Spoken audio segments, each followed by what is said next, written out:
Semua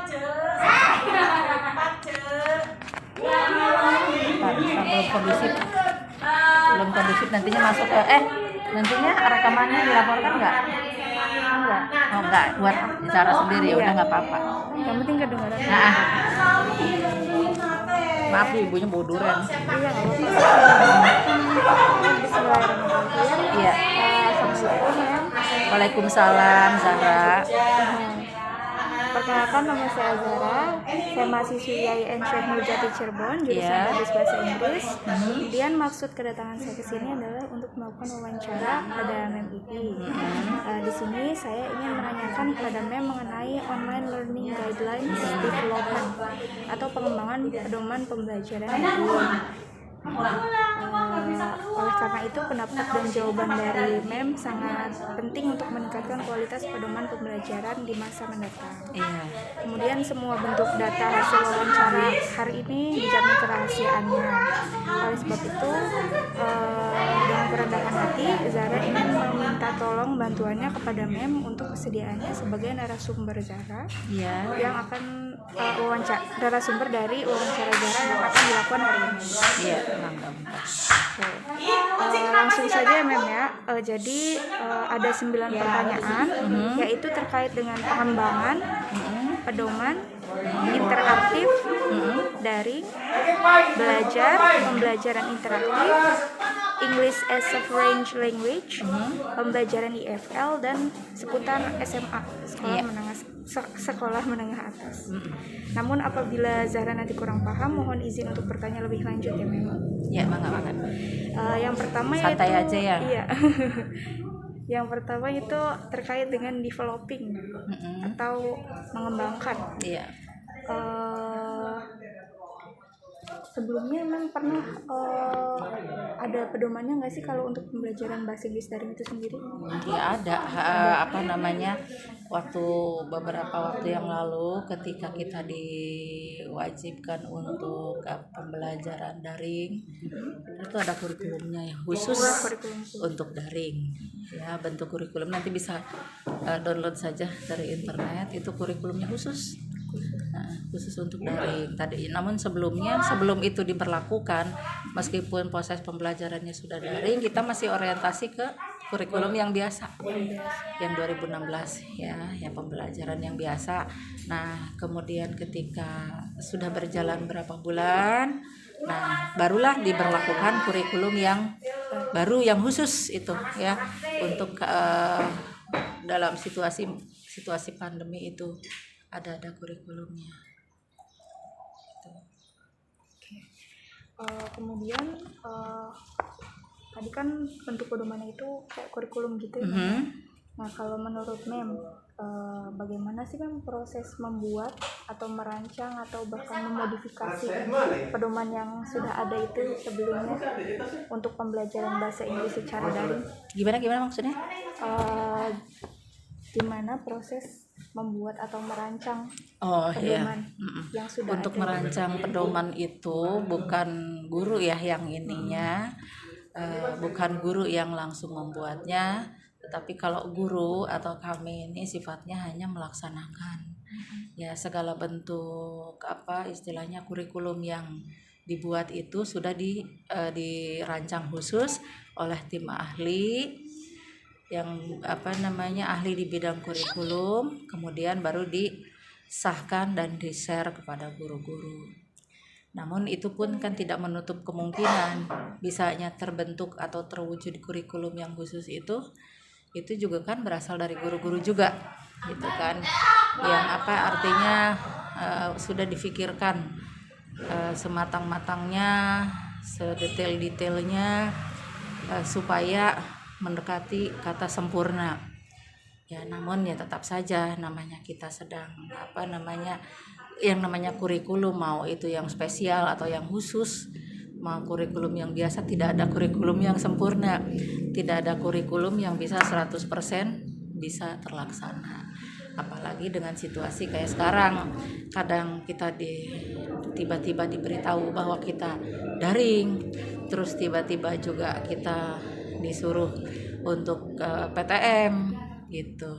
Jadi ya kalau kita mah di lapang sifatnya hanya mengikuti aja apa yang harus kami lakukan, apa yang harus kami informasikan kepada anak, apa yang harus anak lakukan, itu aja. Itu jadi intinya bahwa kami sebagai guru sifatnya pelaksana di lapangan. Kalaupun proses penyusunan kurikulum itu sudah dibuatkan oleh tim ahli yang sebelumnya kurikulum itu sudah disahkan dulu baru di-share. Gitu. Selanjutnya, kalau dari Mem sendiri itu ada nggak sih kayak rekomendasi buat nambahin kayak di pedomannya itu penjelasan tentang apa gitu sih? Ya, itu pasti. Setiap guru itu kan pasti punya cara sendiri-sendiri ya. Orientasi pasti harus ke kurikulum karena itu sebagai acuan yang wajib ya. Orientasinya ke kurikulum. Nah, masalah penerapan kepada siswa mau seperti apa itu adalah wewenangnya guru. Itu adalah sikap atau perbuatan yang harus dilakukan oleh guru untuk bisa mencapai tujuan kurikulum. Mau dengan apa saja. Nah, kalau saya pribadi adalah satu, si anak disuruh menonton TV. Karena kita kan pembelajarannya bahasa Inggris jadi universal ya. Suruh menonton acara TV apa aja. Suruh buka internet dengan link-link yang sudah sebelumnya kami buka dulu ya, link tersebut sudah kami pelajari, sudah kami buka, kemudian kami sesuaikan di kurikulum, lalu setelah itu kami share ke anak supaya anak juga bisa mempelajari itu. Jadi itu hitungannya sebagai sumber bahan ajar, kemudian bisa membantu siswa untuk mencapai apa yang diharapkan daripada target kurikulum tersebut. Selain dari internet, dari TV, kemudian ya sumber-sumber lain juga. Misalnya karena kita ini pelajaran bahasa Inggris dan di kurikulum juga terdapat beberapa materi yang tentunya ada di mana-mana, ada di sekitaran kita. Contohnya banner, kemudian apalagi istilahnya poster, baligo dan lain sebagainya, itu juga dijadikan sebagai bahan belajar, yang mana itu termasuk kategori ke dalam media belajar ya, media pembelajaran. Itu saya jadikan sebagai acuan juga. Nah, saya sesuaikan apa yang ada di sekitar kami itu sebagai bahan ajar kepada siswa untuk mencapai target kurikulum. Itu karena kalau belajar itu sifatnya kan dari mana aja, tidak mesti harus dari buku ya, apalagi dengan keterbatasan buku pada saat ini ya. Keterbatasan buku saat ini memang benar-benar ya bisa dibilang tidak sebanyak kayak dulu, karena kan sekarang ini ya tersendat dengan yang namanya pandemi ya. Jadi otomatis pengiriman buku dan lain sebagainya juga agak berkurang. Otomatis sebagai guru kita harus kreatif. Kreatifnya itu tadi mencari bahan ajar tambahan di luar buku yang diwajibkan gitu. Itu penjelasannya. Terima kasih, Mem. Kemudian pertanyaan selanjutnya yaitu terkait dengan guideline itu sendiri atau pedoman. Kalau tadi rekomendasi sudah disebutin ya, Mem. Rekomendasi yang mau Mem tambahin gitu untuk guideline itu lebih ke bahan ajar tadi. Kemudian kalau dalam guideline itu kan biasanya ada kata kunci ya, Mem, keywordsnya. Menurut Mem, keywords apa aja sih yang harus ada dalam pedoman pembelajaran bahasa Inggris daring ini? Nah, untuk pembelajaran bahasa Inggris itu ya keywordnya adalah kreatif ya, kemudian inovatif, kemudian curiosity. Ya, harus curiosity. Kalau anak tidak ada sikap mengembangkan curiosity atau rasa ingin tahu, ya dia bisa ketinggalan banyak hal. Nah, apalagi kalau bahasa Inggris itu universal, artinya tidak terbentur dengan hanya satu bidang ilmu ya. Kalau orang belajar bahasa Inggris itu berarti harus menguasai dunia. Karena semua bidang dipelajari, mau IPA lah, mau sosial lah, mau sains lah, mau apalah gitu. Semua kita pelajari. Waalaikumsalam. Bukan di sini ruangannya sayang, di ruang Wakasek. Jadi kalau bahasa Inggris itu yang dipelajari itu semua. Nah, makanya curiosity itu harus ada, wajib, harus kreatif. Kalau nggak kreatif bisa ketinggalan. Nah, apa dimaksud kreatif itu? Jadi kreatif itu adalah bagaimana caranya dia mendapatkan apa yang seharusnya udah ya. Apanya? Nggak apa-apa, nanti di sana aja. Yang mendapatkan apa yang seharusnya dia dapatkan. Tapi karena keterbatasan sehingga dia tidak ada. Akhirnya dia harus mencari inovasi-inovasi lain. Gitu. Harus melakukan penemuan-penemuan lain atau mendapatkan sumber-sumber lain yang mana tujuan pembelajarannya tetap bisa tercapai meskipun dengan keterbatasan media. Itulah yang dikatakan dengan kreatif. Inovatif. Berarti si anak itu harus melakukan banyak inovasi. Nih, kalau saya belajar dengan bernyanyi kira-kira masuk nggak ya? Kalau saya belajar sambil nonton TV, mengerjakan tugas-tugasnya kira-kira mengganggu nggak ya? Kalau saya belajarnya harus menghindari dari keramaian, itu kira-kira tingkat ketercapaiannya berapa ya? Jadi dia sendiri harus menemukan cara atau trik jitu untuk dia belajar. Tiap orang itu kan pasti punya perbedaan kebiasaan, perbedaan cara menangkap informasi, perbedaan kemampuan atau intelektualnya. Ada yang belajar itu harus sepi, ada yang belajar itu harus dengan musik, ada yang belajar itu dia harus ada audio visual, ada yang belajar itu dia harus berulang-ulang, ada yang belajar itu hanya sekali mendengar tapi dia bisa. Nah, itulah ketika dia menyadari itu, nah dia harus berinovasi.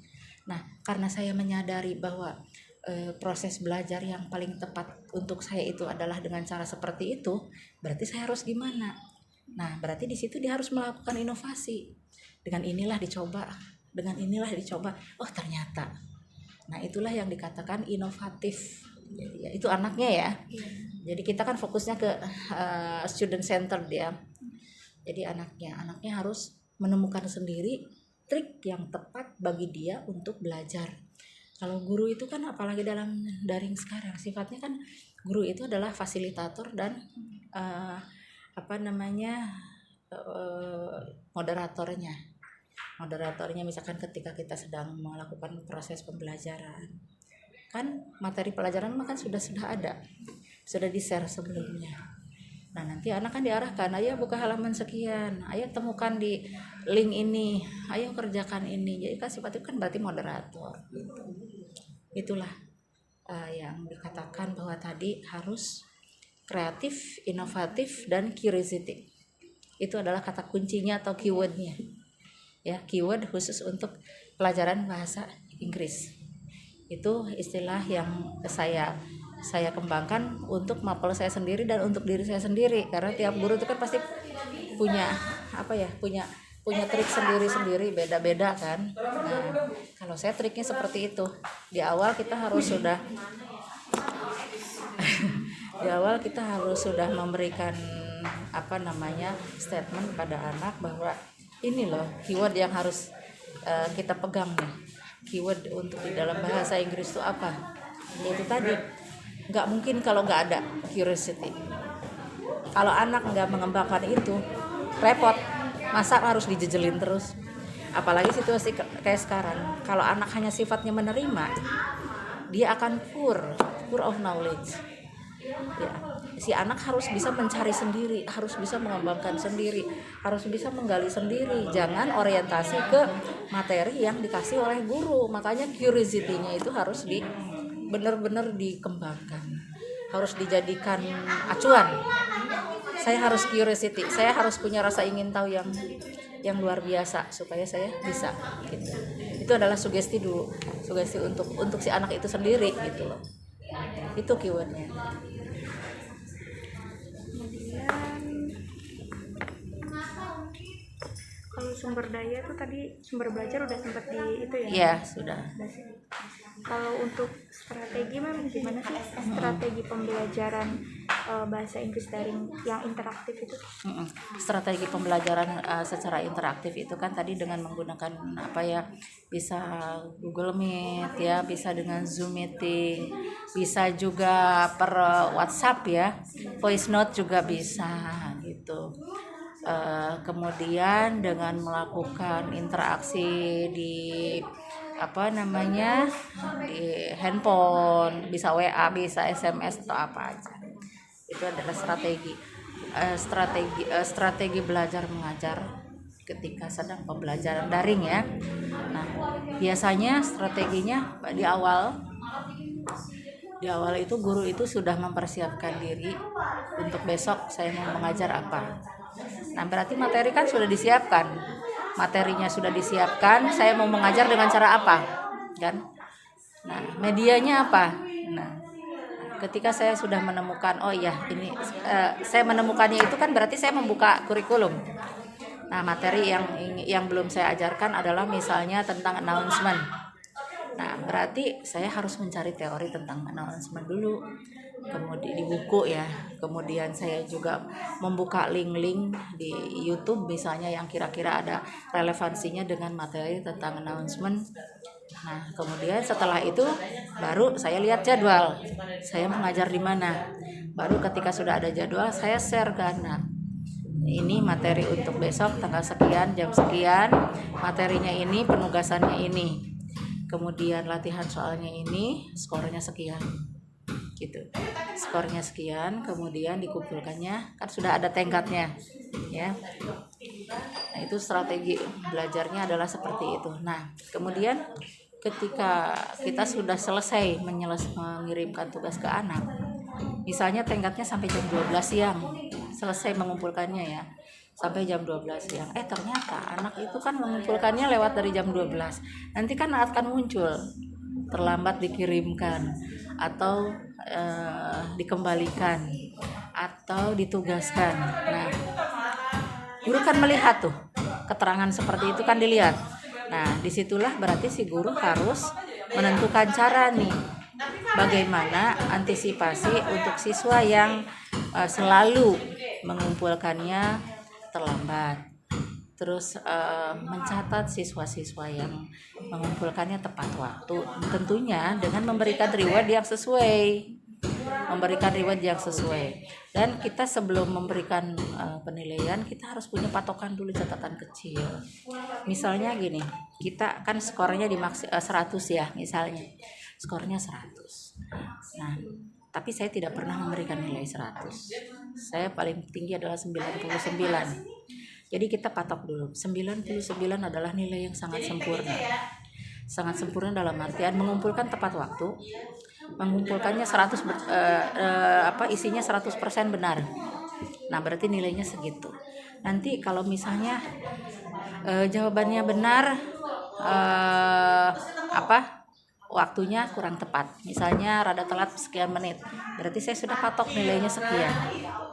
Kemudian jawabannya benar tetapi terlambatnya sekian menit, berarti skornya berapa. Nah, kemudian ada lagi waktunya tepat tapi jawabannya salah, waktunya tepat tetapi sebagian ada yang benar ada yang salah.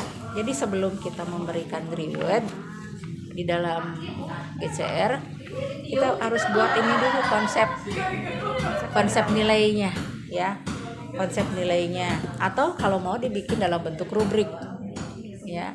Misalkan di dalam rubriknya itu kan ada keterangannya itu tadi, tepat waktu ini sekian, pakai checklist kan kalau rubrik, nanti kan ada skornya ya kan, skornya adalah 4, 3, 2, 1 ya. Kalau 4 berarti bagaimana, kalau 3 berapa, bagaimana, kalau 3, 2 berapa, kalau 1 misalkan sama sekali nggak ada. Nah, tapi kalau saya pribadi gini, tidak ada siswa yang sama sekali tidak mendapat nilai, di mana dia tetap hadir. Ya entah misalnya dia bisa menyimak atau tidak, itu tetap harus mendapatkan nilai. Ya, yang tidak mendapatkan nilai adalah siswa yang tidak hadir, sama sekali tidak, meskipun anak itu pintar. Tetapi kalau misalnya anak itu hadir, mau bisanya seberapa, ya itu dikembalikan kepada keterampilan guru di dalam memberikan penskoran kebijakan guru. Kayak tadi penilaiannya, ini tepat waktu, tetapi tepat waktu 100 benar semuanya. Tepat waktu benarnya sekian, 90. Misalkan tepat waktu misalnya benarnya hanya 3/4-nya. Tepat waktu benarnya hanya 50. Berarti sisanya kan 50.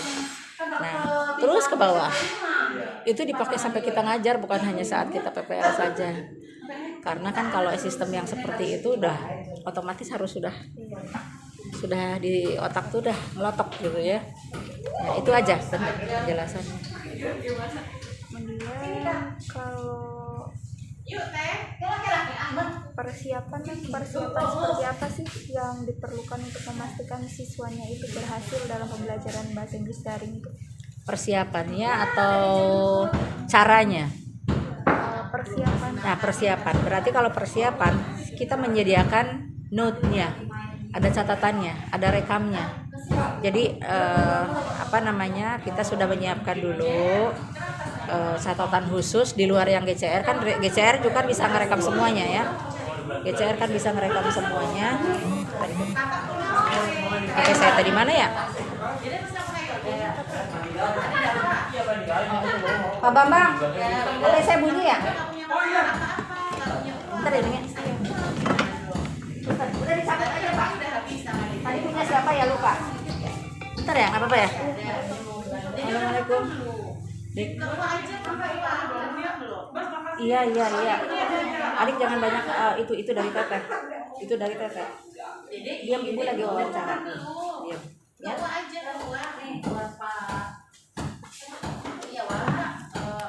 Tadi udah ada apa? Persiapan ya. Nah, persiapannya berarti kita menyiapkan catatan di luar GCR. Kalau di GCR kan catatannya hanya ditugaskan, terlambat diserahkan, dan tidak ada keterangannya kan kalau di GCR. Nah, kita harus punya catatan sendiri. Kita harus punya catatan sendiri sehingga nanti kita akan ketahuan tingkat ketercapaian kita tuh bagaimana. Tingkat ketercapaian bisa kita lihat dari hasil pembelajaran. Itu hasil pembelajaran bisa terukur dengan adanya tes. Jadi tes itu adalah sebagai alat ukur untuk mengukur tingkat ketercapaian pembelajaran yang kita sampaikan kepada anak. Nah, gitu. Misalnya untuk materi announcement misalnya. Untuk announcement itu kasih skor. Misalnya untuk announcement kasih skor, bikin dulu rancangan soal yang sesuai untuk announcement. Kan tidak semua materi bisa dikasih pilihan ganda. Tidak semua materi harus dikasihnya dalam bentuk esai. Kan tiap materi punya karakteristik sendiri-sendiri. Jadi kita harus menyesuaikan. Kalau announcement berarti bentuk tesnya harus apa? Kalau naratif berarti dalam bentuk tesnya bagusnya dalam bentuk apa? Gitu. Tepatnya bisa aja gitu. Tapi validalitas daripada tingkat pengukuran ini tes itu bisa dilihatnya dari situ. Jadi itu persiapannya adalah alat ukurnya. Catatan ya tadi. Alat ukurnya apa? Alat ukurnya soal. Ya. Soal itu sebagai alat ukur, berarti untuk persiapannya. Siapkan dulu soalnya. Kemudian kalau ada misalnya tadi kan saya di awal udah bilang, kita kan buka YouTube. Ada linknya dicatat.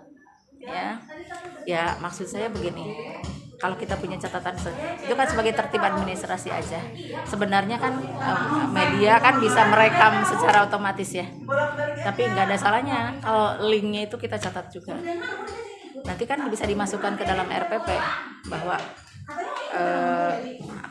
materi ini materi tentang announcement, alokasinya berapa, kemudian jumlah soalnya apa, bentuk soalnya bagaimana, jumlah skornya berapa. Tadi kan gini lagi. Apa hubungannya bahasa Sunda dengan bahasa Inggris gitu makanya. Tadi gini sampai kalian perutnya hamil atau ente gitu. Kita gini lagi. Yang hamil yang ininya yang kuning. Hamil kimlo atau mah. Hamil kemo. Salam buat yang di PGC ya. Oke. Say, cari kerudungnya yang bikin aku lebih cantik ya. Kan sudah ditentuin nama ibu. Kerudung BG. Sebentar tahu. Pilih cantik apa pilih slim? Nah ya. Mending cantik ah. Cantik berarti atas aja. Apa? Iya. Cantik apa? Cantik aja. Kan yang kelihatan kan dari sama orang luar kan. Dasar. Dah. Ya, tadi jadi persiapan itu tadi soal catatan. Kemudian rubrik nilai. Ya, itu rubrik nilai itu sangat penting, rubrik nilainya. Kemudian terakhir adalah kan pelaporan. Pelaporannya itu berarti nanti si A dapat skor berapa, si B dapat skor berapa. Berarti nanti kan bisa diukur. Ada sekian anak mendapat, kan bisa di ini ya. Diurut nanti kan. Yang dapat nilai 100 misalnya berapa orang. Yang dapat nilai 60 berapa orang, yang dari nilai 0 sampai 30 berarti berapa orang. Nah, dari situ kan kelihatan, oh berarti tingkat ketercapaian kita mengajar itu berapa persen. Ya, terhadap anak gitu, bukan penguasaan kitanya. Kita kan targetnya student oriented ya. Jadi yang diukur adalah anak. Ya, kalau guru mah ya namanya juga guru ya, mau tidak mau kalau guru itu sebelum mengajar pasti sudah teruji ya. Udah bisa lah saya bilang gitu. Yang diukur adalah anaknya. Berarti si anak itu dengan pengajaran announcement dia bisa menyerap materi 30%. Oh, dengan materi announcement anak yang kelompok ini bisa targetnya 100% tetapi tercapainya hanya 60. Yang ini sekian 100%. Gitu. Tapi kan akan beda lagi dengan materi yang lain. Bisa aja yang sekarang mendapatnya 90% dia bisa menyerap materi, di materi yang lain dia tidak menguasai, bisa aja. Nah, berarti kan nanti pelaporannya itu kan beda-beda. Bentuk pelaporannya itu akan per subtema. Kalau saya begitu. Oke, sip, hati-hati. Untuk subtema announcement selembar. Untuk materi advertisement selembar. Gitu. Pelaporannya seperti itu. Kalau dulu sih enggak seruat sekarang. Dulu sih enggak. Kalau sekarang gue aduh. Terus kan kalau sekarang kan ditulisnya kan KD1, KD2, 31, 32, 33. Berarti di bawahnya kan otomatis 41, 42, 43 kan gitu. Kemudian penilaian sikap.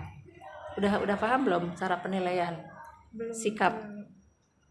Nah, kalau kita lagi di kelas ya.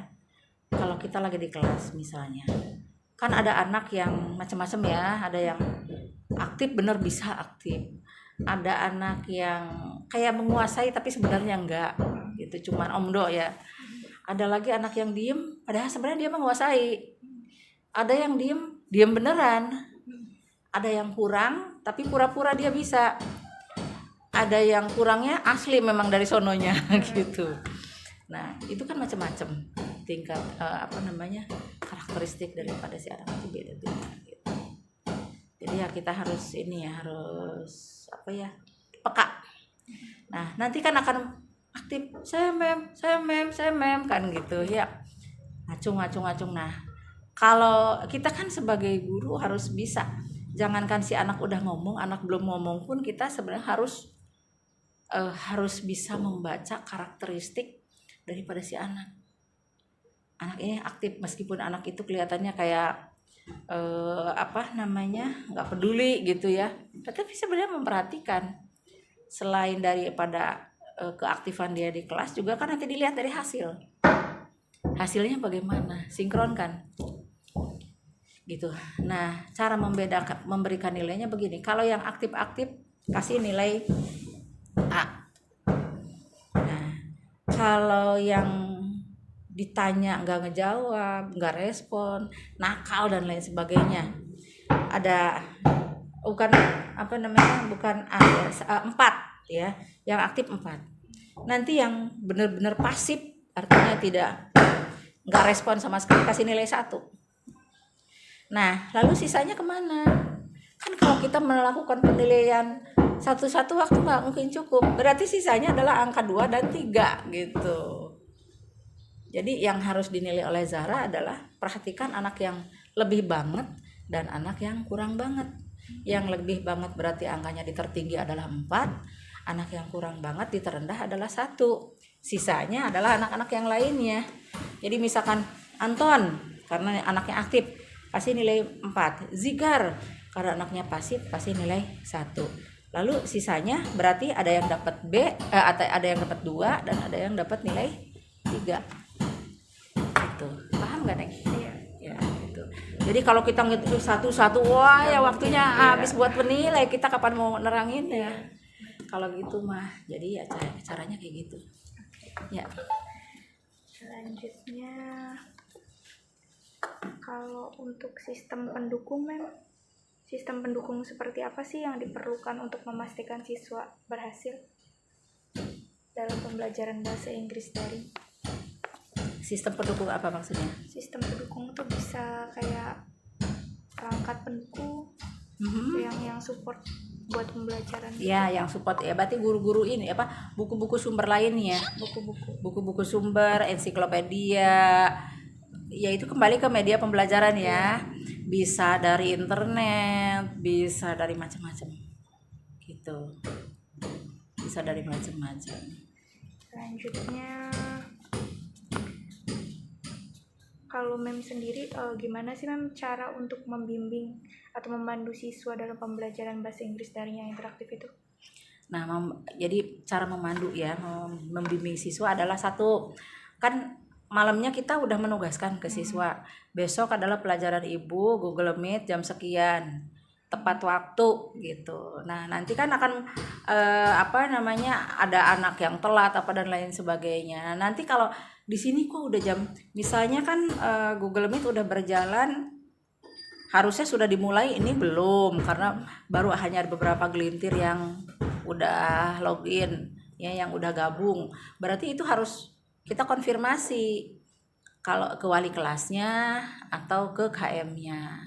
Jadi terus sambil kita misalkan menjelaskan, ini yang hadir kok baru sekian, ini kemana ya, nah tolong dihubungi, atau kita langsung WA ke wali kelasnya biar nanti dia segera gabung. Itu juga termasuk cara guru untuk memonitor apakah si anak aktif atau tidak gitu. Kalau setelahnya kita panggil ternyata dia nggak muncul, nggak gabung ya berarti ya memang anaknya seperti itu, berarti dia butuh treatment gitu.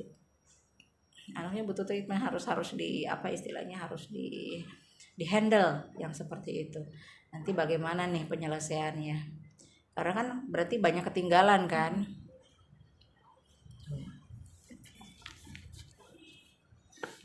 Kalau untuk cara menciptakan pengalaman belajar bahasa Inggris yang menyenangkan itu sendiri gimana, Mem? Nah, cara Zahra kan dulu pernah ya diajar sama saya. Nah, cara pembelajaran yang menyenangkan adalah si anak diajak terlibat langsung di dalam sebuah kegiatan. Misalnya bisa aja gini, tuker nasib lah. Ibu jadi muridnya, siswa jadi gurunya. Atau kelompok satu sebagai, misalnya gini, pembelajaran secara role play. Ya, kalau role play kan nanti ada yang jadi misalnya berprofesi sebagai dokter, ada yang berprofesi sebagai polisi, ada berprofesi sebagai misalnya resepsionis misalnya ya. Kalau menurut saya cara belajar seperti itu juga memberikan pengalaman untuk siswa, di mana dia mencoba untuk masuk ke dunia peran dia sebagai apa kebagiannya. Boleh itu diundi, boleh itu ditunjuk, boleh juga memilih sendiri dia sukanya ke bagian mana gitu. Nah, ketika sudah dipegang tuh, misalnya saya ke bagian resepsionis, berarti dia kan harus banyak mempelajari tentang dunia resepsionis. Bagaimana dia menyambut tamu, bagaimana dia mempersilahkan tamu, bagaimana menerangkan harga, bagaimana menjelaskan mengenai fasilitas, bagaimana menjelaskan aturannya, harga dan lain sebagainya. Berarti kan secara tidak langsung dia harus mempelajari juga apa yang sebelumnya tidak dia ketahui. Nah, ketika sudah mencari atau mendapatkan sumbernya, sumber informasinya, barulah dia berlatih kan. Nah, berlatih itu bisa dengan mendengarkan, bisa juga dia share dengan temennya, bisa juga dia bertanya ke tim ahlinya, ke sesama misalnya yang memang asli resepsionisnya dan lain sebagainya. Nah, setelah itu baru dia berlatih dan mempraktekannya. Setelah mempraktekannya, berarti dia mendapatkan pengalaman hidup yang real. Real sebagai apa? Apakah sebagai pura-pura sebagai dokter atau sebagai apa gitu. Nah, di situ adalah pengalaman hidup ya. Kemudian kayak misalnya cara dia kalau misalkan berperan sebagai salesman. Nah, bagaimana cara dia menjelaskan produk ya, kelebihannya, kemudian manfaatnya, kemudian apa yang harus dihindari atau kalimat-kalimat yang dihindari atau tidak boleh diucapkan oleh seorang salesman misalnya.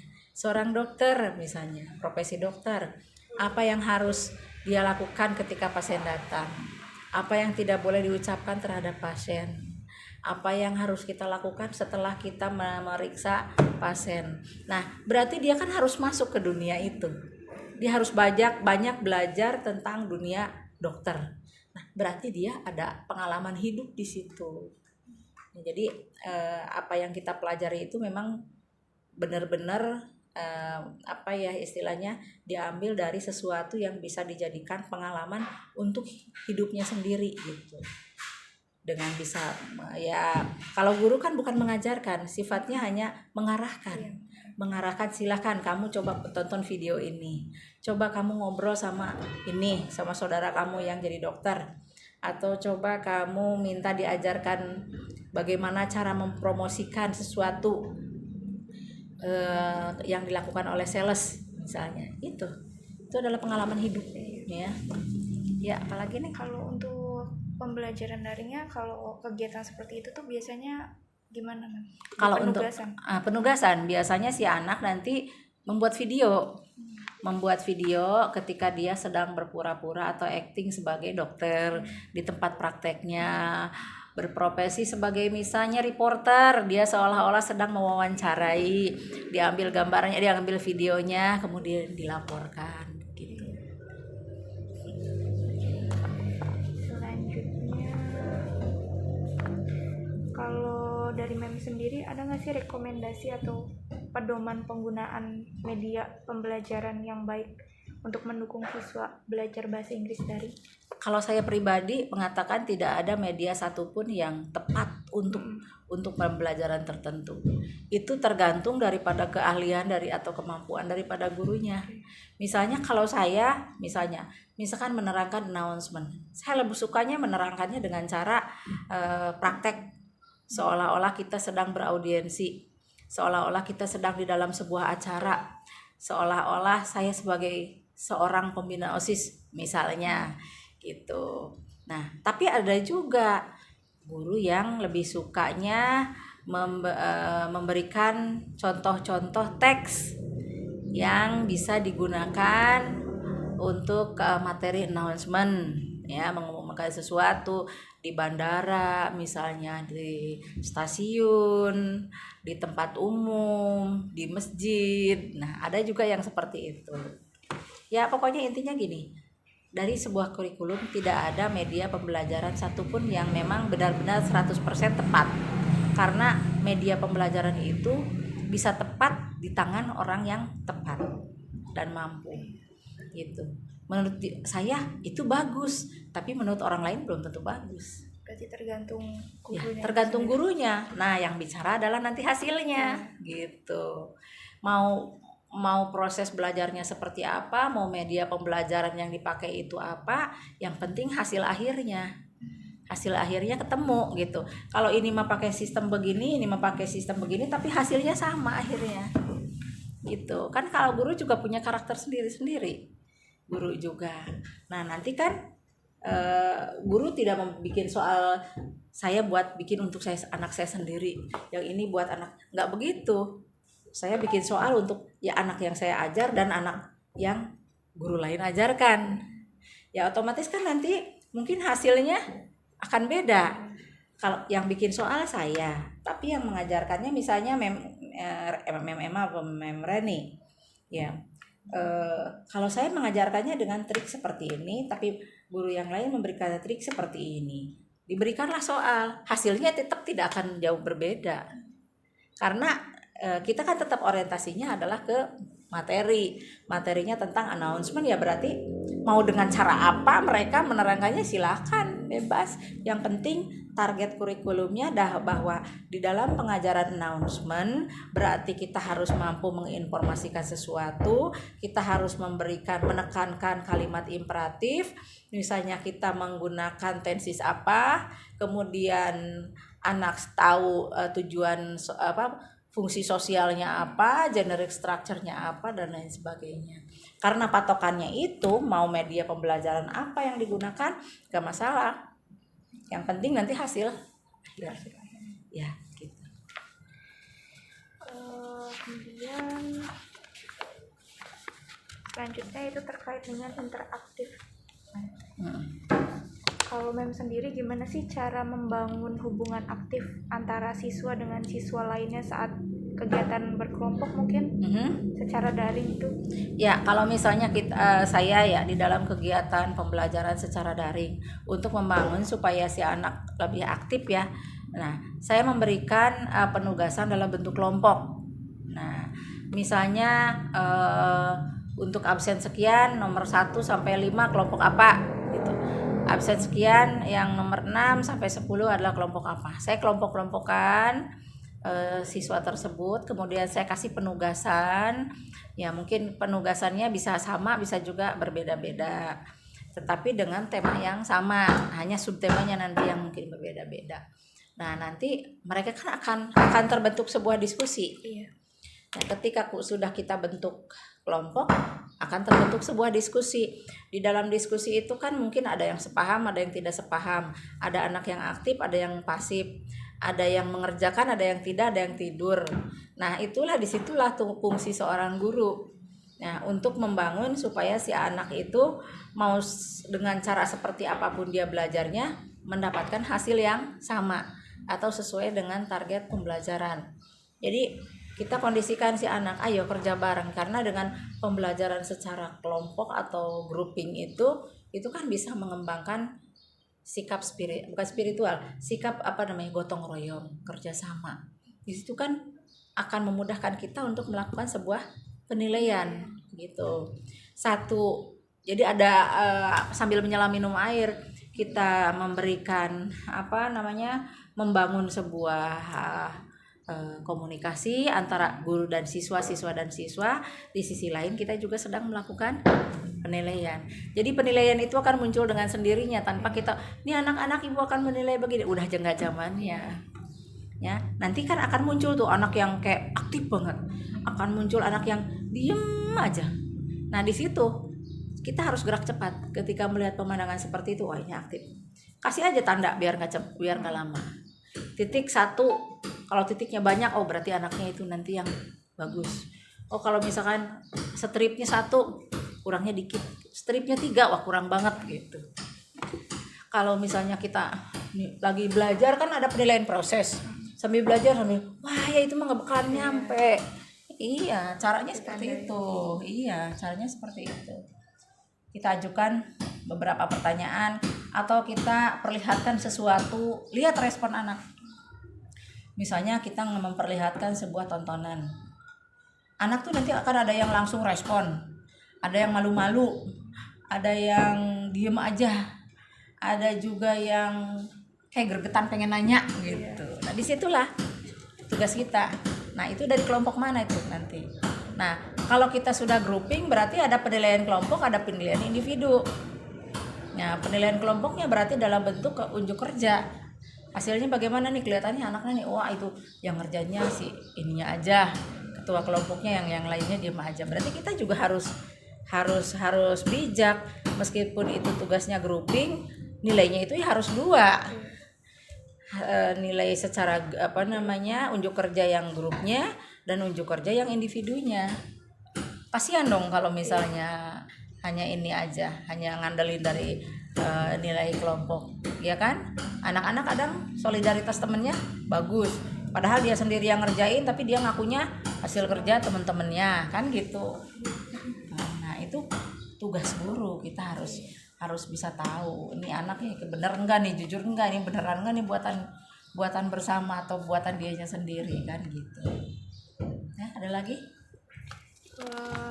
Kemudian ada orang tak sebelum itu. Oh, ketinggalan tah? Ya maksudnya sama kami aja tuh ya. Boleh.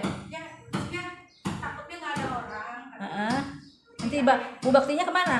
Lagi di sana lagi OSN tuh, KSN. Di mana? Di perpus? Di lab. Di lab. Sama anak-anak sama yang dari ITB. Oh gitu. Oh ya udah, nanti biar nanti saya kesanain aja. Gitu ya. Iya. Masih lama tah? Kayak sebentar lagi kayaknya. Oh ya udah. Apa lagi nih? kemudian apa lagi ya? Kalau komunikasi dan interaksi yang harus terjalin antara siswa itu kayak tadi diskusi ya, Mas? Ya, diskusi harus terbentuk ya. Itu harus kemudian kerjasama ya, kemudian nilai sosial di sini dalam artian toleransi ya, toleransi dengan, karena di kelas itu kan ada yang cacat, ada yang ini, bagaimana dia memperlakukan temannya, itu berarti kepenilaian sikap nih, kepenilaian sikap masuknya. Apakah dia ada kelihatan ada kerjasama, apakah dia individual, apakah dia orang yang mudah ternyuh atau misalnya peka ya, atau enggak. Nah, itu harus dinilai. Kan sekarang kan ada nilai pengetahuan, ada nilai keterampilan, ada nilai sikap sosial spiritual, dan ada nilai agama tuh yang kaitannya dengan religius tuh ya. Kalau itu kan biasanya kalau anak kelihatan sering, Bu izin mau duha, Bu izin mau sholat duhur, atau kenapa kamu datang telat, habis sholat dulu Bu, ngantri. Nah itu harus, walaupun itu urusannya dia sama yang di atas, kita kan sedang membiasakan sesuatu yang baik, sesuatu yang seharusnya itu harus dikasih reward. Nah kalau misalnya kemudian dia misalkan tergabung dalam sebuah ekstrakurikuler, itu harus dikasih penilaian juga, Neng. Jadi kita jangan egois sebagai guru. Bahasa Inggris apa sih urusannya antara bahasa Inggris dengan paskibra? Ya tetap, kalau saya selalu bertanya ke ekskul, nih ekskul ini siapa yang aktif, dari kelas ini siapa yang aktif gitu. Nah itu kan harus dibantu. Atau kalau ibu suka ditanya kan suka nanya, di kelas kan suka nanya, siapa yang aktif di ekskul? Ada, saya aktif Bu, tapi kalau saya cuma terdaftar aja Bu. Oh saya Bu udah daftar tapi nggak boleh Bu. Nah itu harus dikasih reward ya, harus. Jadi ya kalau makanya gini, kalau kita orientasinya ke hasil akademik nggak bakalan nyampe gitu, nilai itu nggak nyampe. Tapi kalau sudah diakumulasi dengan nilai-nilai yang lainnya ya, itu pasti harus bisa ditolong gitu. Ya intinya kita sebagai guru jangan idealis lah ya, jangan idealis. Kita juga punya anak, punya keluarga, kemudian punya saudara, dan kita juga harus tahu, harus belajar banyak lah, bahwa saya bisa seperti ini juga kan berproses ya. Mereka sekarang kurang, suatu saat nanti kan belum tentu akan kurang terus bisa. Nah tugas saya adalah berarti sekarang saya mengubah mindset dia supaya yang sekarang kurang nanti jadi bagus gitu. Selanjutnya yaitu terkait dengan online. Tadi udah dijelasin ya gimana proses pembelajaran daring yang udah dilakuin udah. Ya.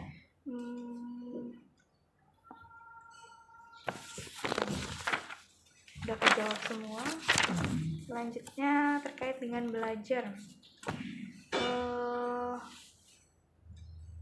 Menurut Mem, gimana sih caranya pembelajaran bahasa Inggris daring yang interaktif ini dapat mengubah kualitas perilaku seperti peningkatan pengetahuan, keterampilan, daya pikir, pemahaman, bahkan sikap siswa itu? Nah, kalau penilaian itu dari daring aja, dari cara dia merespon ketika guru sedang memberikan paparan, sedang menampilkan layar, ya, sedang berbagi layar dengan siswa. Apakah di situ ada respon nggak? Apakah anak jempling aja, diem aja nggak di situ? Nah nanti kan akan muncul ada beberapa anak, Mem yang itu maksudnya ini ya, Mem yang ini maksudnya ini, Mem itu apa sih, saya nggak ngerti. Nah itu harus dikasih reward juga. Proses apa namanya ketika sedang mengajar tuh di kelas, di dalam kesempatan Google Meeting ya, di dalam Google Meeting itu. Jadi diperhatikan, nanti kan ada anak yang kameranya dimatikan aja. Jadi tolong di situ kalau bisa nanti kalau ngajar Google Meet kamera on. Ya, hanya mikrofonnya aja yang off gitu. Kita akan nanti ngelihat apakah dia belajarnya benar-benar kelihatan sambil menyimak atau sambil tiduran ataukah sambil makan atau gimana. Tapi ada juga anak, Mem mohon maaf ya, boleh kan sambil makan. Nah gitu, soalnya saya belum sarapan. Nggak apa-apa, yang penting telinganya masih fokus gitu, nggak ada masalah. Nah dari situ aja udah kelihatan apakah si anak memang punya niatan benar-benar untuk belajar atau enggak. Dari situ kelihatan, dari tatapan mata aja udah kelihatan gitu. Makanya kalau guru suka ada istilah katanya nilainya nilai nembak. Sebenarnya mah nggak nembak, karena kalau guru itu kita kan udah belajar pedagogik, udah belajar psikologi ya, baru kita ngelihat aja udah kelihatan, udah kebaca nih anak nih gimana nih anak tuh sebenarnya kayaknya bandel, tapi kalau misalnya diarahkan secara baik insya Allah hasilnya akan bagus. Jadi kita harus bisa menilai lah, benar-benar ketika kita masuk ke kelas tuh pandangi anak ya, tatap anak, biar nanti iya si ini kelihatannya begini, iya si ini kelihatannya begini, tapi nanti kita lihat dulu di hasilnya bagaimana gitu ya. Makanya guru sering memberikan nilai nembak, bukan nembak sebenarnya. Kalau guru kan penilaiannya panjang, apa yang diberikan itu memang udah sesuai gitu kan. Tidak semua hal itu bisa diukur dengan alat ukur yang sama. Tidak mesti kayak akademik, ada rubriknya, ada segala macam kan.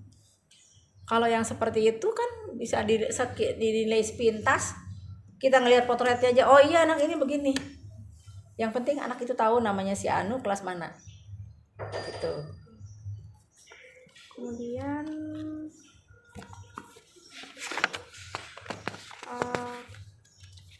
itu terkait dengan interaktif learning-nya, pembelajaran interaktif.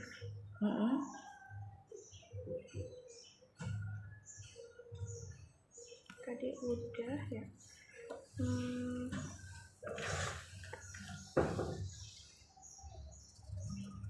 Kalau cara untuk mendorong siswa berinteraksi itu tadi lewat diskusi itu ya, Mas? Nah, lewat diskusi, kemudian kasih gambaran. Pokoknya kalau yang bisa menjawab akan dikasih reward nilai sekian. Atau mau dikasih imbalannya dalam bentuk apa lah. Iya. Itu lanjut terkait dengan EFL, Mas. Yang apa? English as a foreign language. Gimana sih Mem pembelajaran bahasa Inggris daring yang sesuai dengan konteks EFL itu di Indonesia? Nah, EFL Inggris itu sendiri kan sebenarnya ya, kalau sekarang ini tidak bisa dikategorikan, kurang tepat lah kalau dikategorikan sebagai bahasa asing. Ya, karena kan kalau sekarang bahasa Inggris itu sudah bisa menjadi bahasa kedua di dalam kehidupan kita sehari-hari. Ketika kita ngomong handphone itu bahasa Inggris kan. Ketika kita kamera itu udah bahasa Inggris kan. Ketika coba tolong di-on kan, udah bahasa Inggris kan. Kayaknya udah 30% daripada bahasa yang kita terapkan itu udah foreign language itu. Udah menggunakan bahasa Inggris hampir semua ya. Jadi saya bilang kalau mengatakan bahasa Inggris itu bahasa asing sekarang sudah tidak tepat. Kalau dulu puluhan tahun yang lalu it's okay. Bahasa Inggris adalah foreign language atau kalau sekarang bisa dikatakan adalah second language. Karena apa?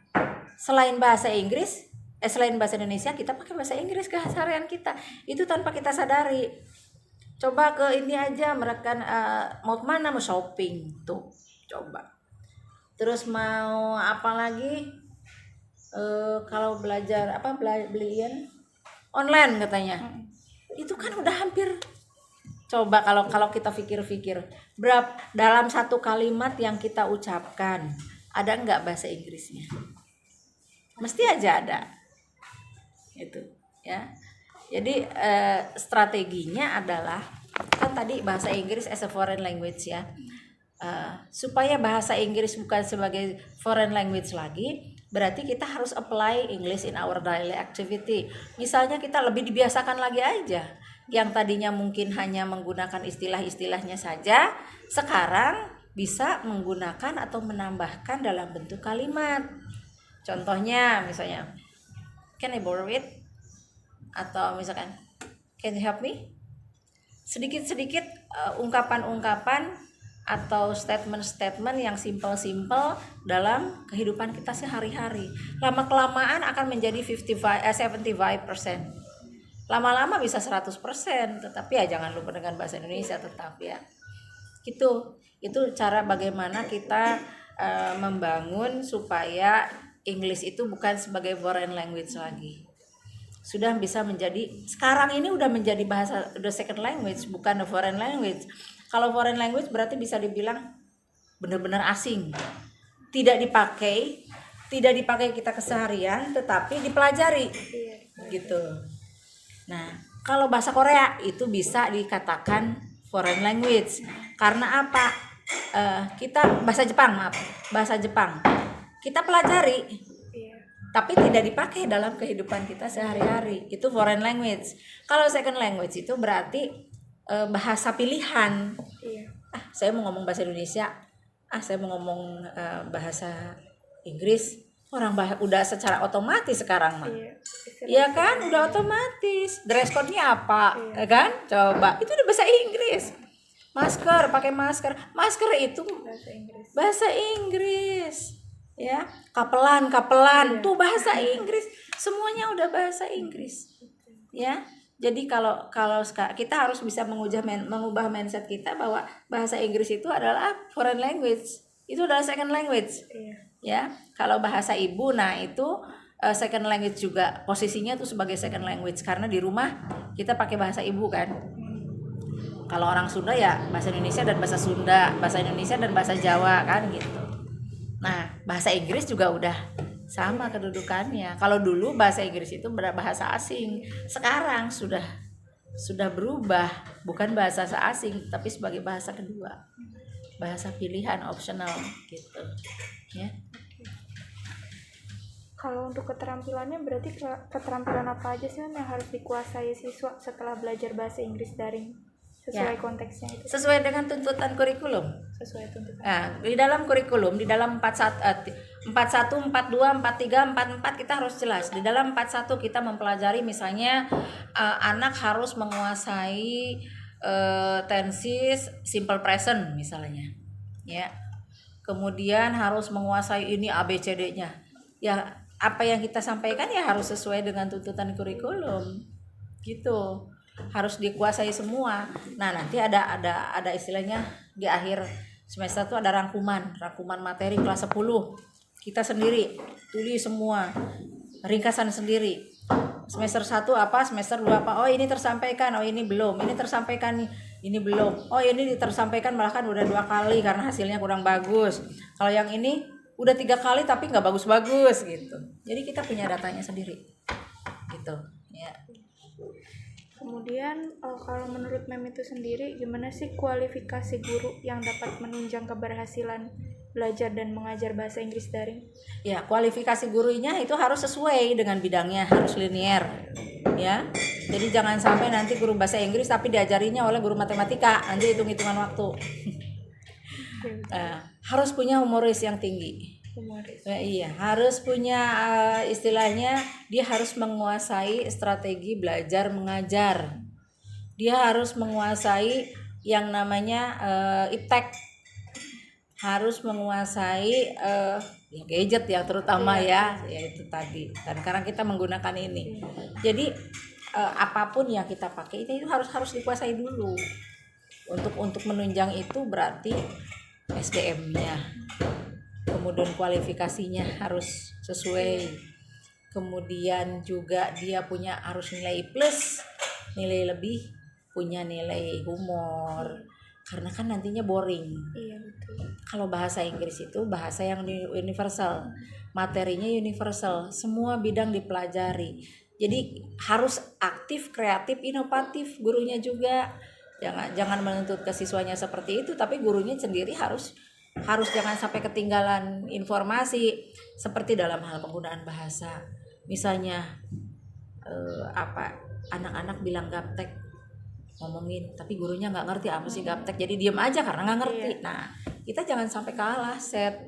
Nah, guru juga harus nanti banyak belajar, banyak ngobrol dengan murid, banyak ngobrol dengan anak yang seusia murid. Jadi apa yang ada di otak mereka kita sudah tahu. Jadi pembicaraan mereka akan ngeling dengan kita tuh. Jadi nggak ada gap antara mana guru mana siswa. Kalau dengan guru itu ngomongnya tuh harus serius aja. Nah, kalau dengan ini enggak. Kalau ini takut, padahal kan nggak boleh begitu. Jadi nanti kita sebagai guru kita harus banyak belajar dari yang senior dipelajari. Kalau untuk pengajaran ini apa sih yang enak caranya? Nah, enak menurut dia belum tentu enjoy buat kita. Nah, tapi kita pelajari. Nah, kalau menurut guru ini nih, pengajaran ini tuh dengan media pembelajaran ini, dengan strategi belajarnya ini, dengan teknik pengajaran ini. Tapi menurut saya kurang tepat, saya combine aja. Pakai dengan media yang sama tetapi strategi pembelajarannya yang berbeda. Gitu. Jadi kalau nanti sudah jadi guru jangan lelah untuk belajar. Ya, jangan sampai lelah untuk belajar, sering bertanya, jangan malu, jangan takut dianggap bodoh. Karena semakin orang banyak bertanya, dia justru akan menunjukkan bahwa dia itu orang yang hebat. Orang hebat berarti dia ingin berkembang terus. Jadi biar kita nggak stuck gitu tuh otaknya. Kalau guru nggak mau nanya nanti ya udah, selangkah lagi dah ketinggalan zaman. Apalagi kan urusan iptek kan kadang-kadang anak kan lebih hebat, lebih maju karena kan mereka kan terus belajar. Sementara kalau gurunya tidak mau belajar lebih ini lagi ya bisa ketinggalan gitu ya. Jadi nanti kalau Zahra udah jadi guru pun jangan sampai lelah untuk belajar. Jangan ngerasa saya udah sarjana. Sarjana tuh baru awal. Awal menjadi seorang guru. Nah, akan belajar terus belajar. Belajar dari orang lain yang sedang menerangkan. Oh, itu kayaknya menarik deh kalau diterapkan di kelas saya. Ngelihat dari YouTube, ini kayaknya menarik, tapi pasnya sih kalau di sekolah saya mah kayaknya kurang pas kalau kayak gitu karena fasilitasnya nggak menunjang. Saya pakai ini aja. Jadi itu harus belajar terus, gitu ya. Dan jangan merasa saya mau ngajarin ini ke anak tapi malu, gitu. Wah ya sudah. Iya harus punya rasa self confidence-nya tuh harus bagus. Kalau seorang guru tuh ya, jadi jangan sampai nanti dikiranya sombong atau dikiranya nanti mau unjuk gigi. Kesampingkan lah urusan kayak gitu ya. Apalagi kalau dari Mem sendiri, cara untuk meningkatkan motivasi siswa biar pembelajaran bahasa Inggrisnya berjalan dengan baik dan menyenangkan itu gimana? Tanya apa yang menjadi motivasi dia untuk belajar. Dia mau jadi apa? Ya, ketika kita sudah tahu dia mau jadi apa, saya misalkan saya menjadi duta besar. Kamu tahu nggak, misalkan untuk duta besar itu berarti modal yang harus kita pegang tuh apa? Kemampuan berbahasa, IT yang bagus, knowledge yang bagus, public speakingnya bagus, mampu berkomunikasi secara baik. Nah, sekarang kamu kuasai satu aja dulu, bahasa. Nah, bahasa Inggris kamu harus bagus. Awali dengan hal-hal yang bagus dari awal. Misalnya menyapa orang, memberikan senyum dengan sapaan yang bagus, dengan aturan yang bagus. Nah, itulah. Nah, misalkan saya mau jadi dokter. Nah, kalau mau jadi dokter modalnya apa? Ramah. Harus punya attitude yang bagus. selain di bidang kedokterannya ya, harus punya apa namanya, empati yang bagus, kemudian psikologi juga. Jadi jangan sampai memang benar dia berpenyakit ya, tapi jangan dibilangin penyakitan kan gitu.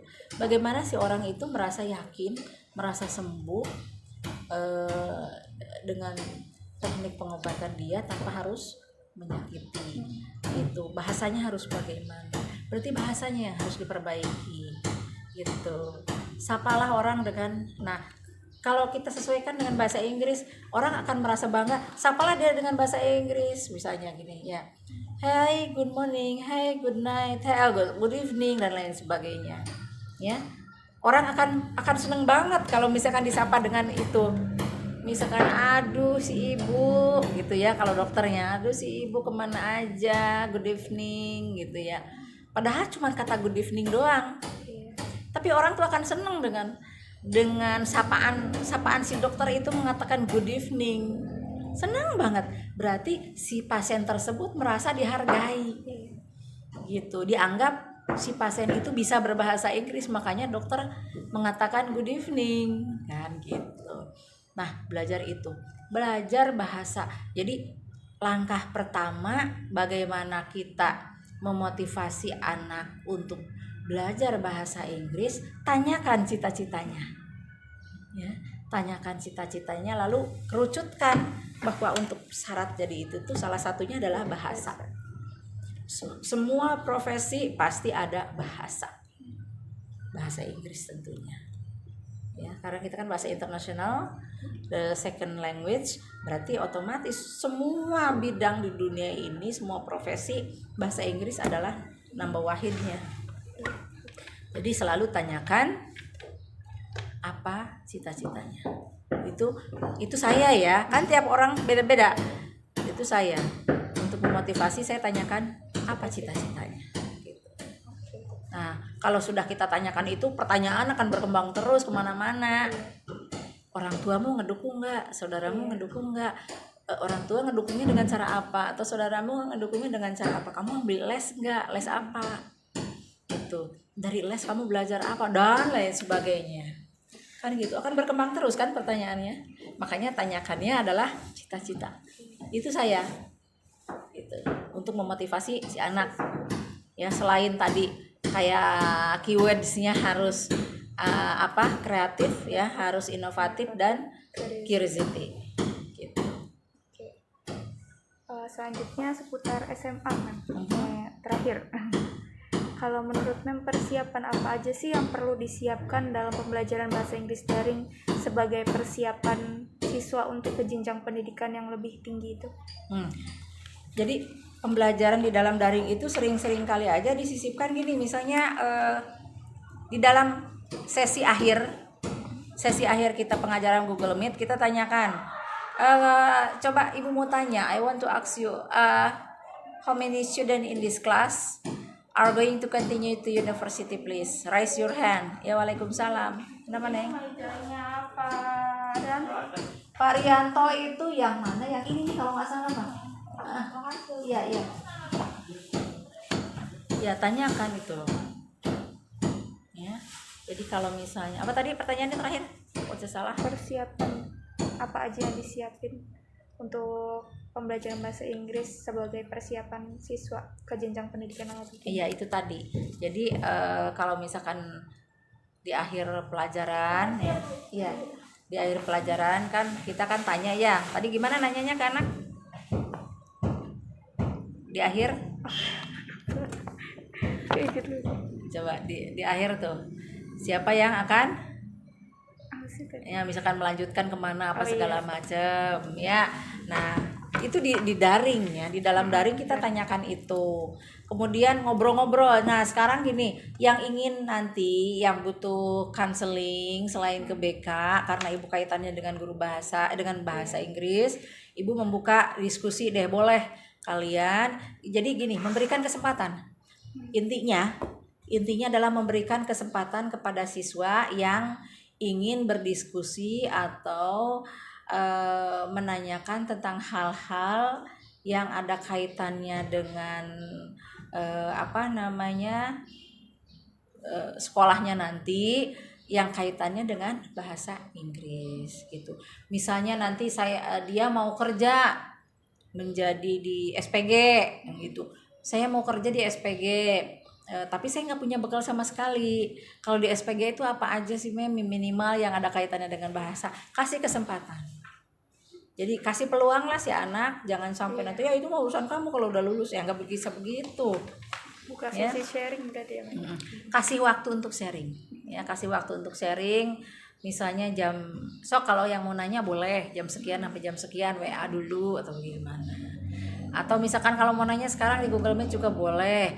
Atau nanti gini, saya kasih link aja, nanti kita diskusi untuk siapa aja yang mau meneruskan ke jenjang S1 misalnya English Department misalnya, ya boleh, karena ibu kaitannya kan udah lulusannya dari English Department juga, barangkali mau sharing boleh, nanti jam sekian tanggal sekian gitu, ini linknya. Jadi kita memberikan keleluasaan waktu atau kesempatan kepada orang untuk bertanya.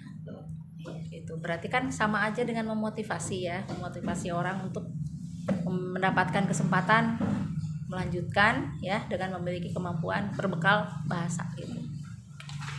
Kalau untuk kegiatan pembelajaran yang paling cocok buat siswa SMA tuh yang kayak gimana sih? Kegiatan pembelajaran yang paling cocok. Iya, kalau daring. Kalau untuk daring ya penugasan. Penugasan. Kalau daring itu yang paling tepat itu adalah penugasan, karena gini, kalau misalnya diskusi ya tingkat ketercapaian dari kurikulumnya kecil kalau diskusi, tetapi bagusnya kita bisa lebih cepat mendapatkan penilaian anak yang aktif yang gimana. Nah, kalau kita memberikan penugasan kan nggak begitu, siapa tahu anak mengerjakannya dapat nyontek, atau siapa tahu yang tugas itu yang nulisinnya orang lain, ya kan bisa aja. Plus minus, tidak ada metode teknik pembelajaran yang benar-benar tepat. Pasti ada plusnya, ada minusnya gitu. Kalau song misalnya, saya mengajarkan song, kalian kirimkan videonya. Plusnya, yang namanya pronunciation nggak bisa dibohongin. Ya, kita kan kasih contoh dulu, kita nyanyi bareng-bareng di kelas, atau kita nyanyi memperdengarkan lagu, atau anak suruh dengerin lagu. Ya, bagusnya kalau misalkan kirimin video, ya anak nggak malu-malu, pronunciation-nya mirip-mirip, ya. Tapi masalahnya gurunya lama menilainya, karena kan panjang, terus kadang kuotanya, kadang anaknya juga, gitu. Itu plusnya, pronunciation-nya benar-benar kita bisa dengerin, nggak berisik kan. Kalau pengajarannya di kelas, aduh kayaknya mau nilai pronunciation susah banget karena berisik. Tapi karena mereka ngerekam di rumah, di video jelas mukanya, nah itu lebih mudah gitu. Insya Allah lah nanti juga ya, mudah-mudahan apa yang menjadi harapan Zahra ke depannya bisa terwujud ya. Ibu tunggu 2 tahun kemudian udah bawa SK ke sini. Ya, kalau tahun depan mudah-mudahan kan bisa bisa tes dulu. Tahun depannya lagi, Bu, saya udah bawa SK kayak SMA 8, gantiin Ibu, alhamdulillah. Pengennya sih begitu. Biar ada penerusnya bahasa Inggris belum ada. Baru Bu Reni aja itu kan golongan lama. Iya, belum ada lulusan bahasa Inggris ditempatkan di sini tuh belum ada. Kan nanti banyak yang berarti kan setelahnya Pak Atsa pensiun saya. Berarti kan nanti tinggal Bu Reni, Bu Emma. Terus nah Zahra mudah-mudahan penerusnya. Ya. Amin, Mem. Udah selesai Mem, ya Allah. Banyak banget ilmu yang didapat dari. Ya, mudah-mudahan Ibu cuman bisa bantu segitu. Ya. Apa yang saya sampaikan itu tidak semuanya ada di buku. Apa yang saya sampaikan itu salah satunya juga beberapa ya, ada yang merupakan pengalaman hidup saya di dalam pengalaman mengajar saya gitu ya. Kemudian berdasarkan temuan-temuan saya di lapangan ya, ketika mengajar teknik begini, kejadiannya begini. Nah, ini adalah sebagai bentuk kesimpulannya Ya, kesimpulan daripada hasil pembelajaran saya sampaikan ke Zahra gitu ya. Bukan berarti itu memang pure yang sudah saya lakukan, tetapi dari pengalaman saya pribadi, pengalaman orang lain yang saya pelajari. Nah, itulah yang bisa saya simpulkan bahwa idealnya seperti itu. Kurang lebihnya ya Ibu juga mohon maaf, kembali ke yang tadi, jangankan teknik pembelajaran, kurikulumnya itu sendiri tidak ada yang 100% mutlak tepat. Ya makanya ada revisi terus, karena kan harus berkembang mengikuti zaman. Kita juga mengajar ya harus berkembang. Jangan bilang kalau sekarang tepat, nanti sekian tahun kemudian belum tentu masih tepat. Gitu, belum tentu. Bisa saja udah kurang tepat lagi. Gitu. Ya. Makasih banyak Mem waktunya. Ya sama-sama, mohon ngeganggu. maaf ya. Iya, nggak Sekali apa-apa. lagi saya juga minta maaf diundur lagi ya Allah. Tempo hari juga ada yang ke saya WA untuk bimbingan. Cuman kan karena memang terbentur dengan yang namanya daring. Iya, jadi gagal lagi, nggak tahu tuh terusannya gimana. Gitu. Baru nih Zahra bisa. Dengan anak-anak Udah kemarin. udah ketemu. syukur. Itu udah saya bisa pisahkan kan ya, mana ya. Ketemu apa via WA? Via WA terus ketemu kemarin. Ya udah syukur, kan itu harus ada bukti fisiknya. Iya. Mem makasih banyak ya Iya, Mem. sama-sama. Maaf udah ganggu waktunya. Ini buat cemil. Maaf ya Mem nggak Iya, bisa ngasih apa-apa. Makasih banget. Bawa oleh-oleh padahal mah gak apa-apa sih Neng. Iya. Yang lain disampaikan kalau mau penelitian aja, harus. Bukan Gak sesuatu apa-apa, yang merupakan keharusan kalau bawa-bawa. Kalau ibu mah istinya gini, kalian mau belajar pun ya udah bagus ya. Ada yang harus ditandatangan enggak? Atau Enggak nanti? Mem. Udah. Makasih banyak ya Ini Mem. terima ya. Iya. Makasih banget. Iya Mem, makasih juga. Iya, semoga sukses, cepat beres. Amin. Cepet. Iya. Amin. Ayo Mem. Iya, mangga, Pulang mangga. dulu. Assalamualaikum. Aduh. Udah pulang? Belum. Oh masih bisa? Masih. Saya bawain aja tah. Iya, tuh karunya. Ya.